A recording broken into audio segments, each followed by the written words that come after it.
রবিবার 5 অক্টোবর গোগনগর ইউনিয়নের চরসৈয়দপুর কবরস্থান সংলগ্ন মাদ্রাসায় রাত 9টায় তৃণমূল কর্মীদের সাথে নির্বাচনী মতবিনিময় ও আলোচনা সভা অনুষ্ঠিত হয়েছে।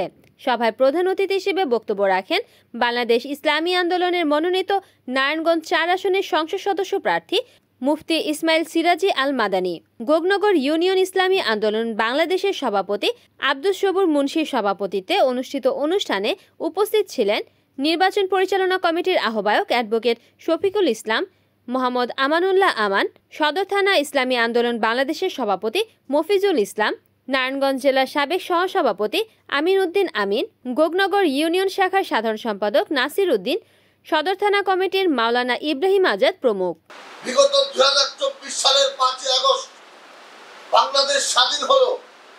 বাংলাদেশে যদিও কোন দল বুক টান করে বলতে পারবে না যে তার দলের কোন নেতা তার দলীয় প্রতীক নিয়ে, দলীয় ব্যানার নিয়ে রাজপথে নেমে বাংলাদেশকে এই স্বৈর শাসন মুক্ত করতে চেয়েছে।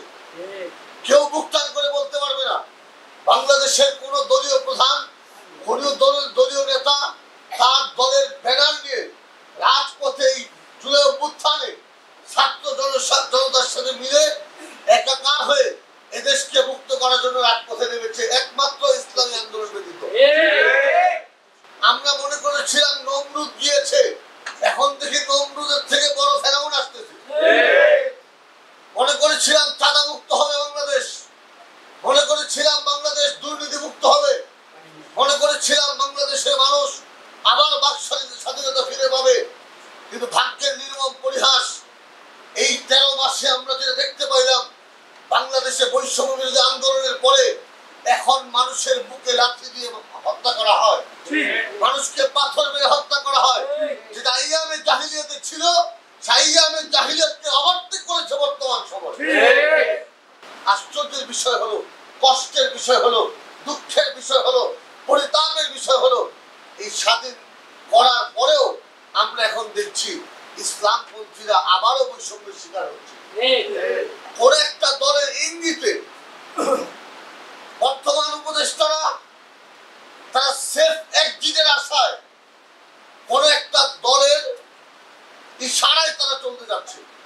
ইসলাম আসলে চাঁদাবাজি হবে না, এটা গ্যারান্টি দিতে পারি। ইসলাম আসলে খুন হবে না, ধর্ষণ হবে না, ডাকাতি হবে না, ইফতিরি হবে না, এটার গ্যারান্টি দিতে পারি। কিন্তু ইসলাম কাউকে বাধ্য করে দাঁড়িয়ে রাখাবে, ইসলাম কাউকে বাধ্য করে ঘরে বন্দি করবে, এজন্য ইসলাম আসেনি।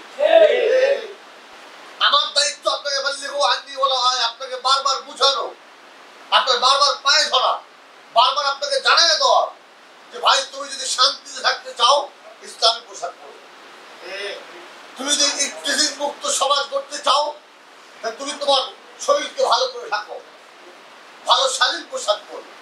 ইসলাম আসলে বাধ্য করবে না, বরঞ্চ ইসলাম আসলে মানুষ স্বাধীনতা সর্বোচ্চ ভাবে, মানুষ তাদের মানবতার সর্বোচ্চতা পাবে, সেটা হলো ইসলাম। রিপোর্ট করেছেন সুমন ইসলাম, NN TV, নারায়ণগঞ্জ।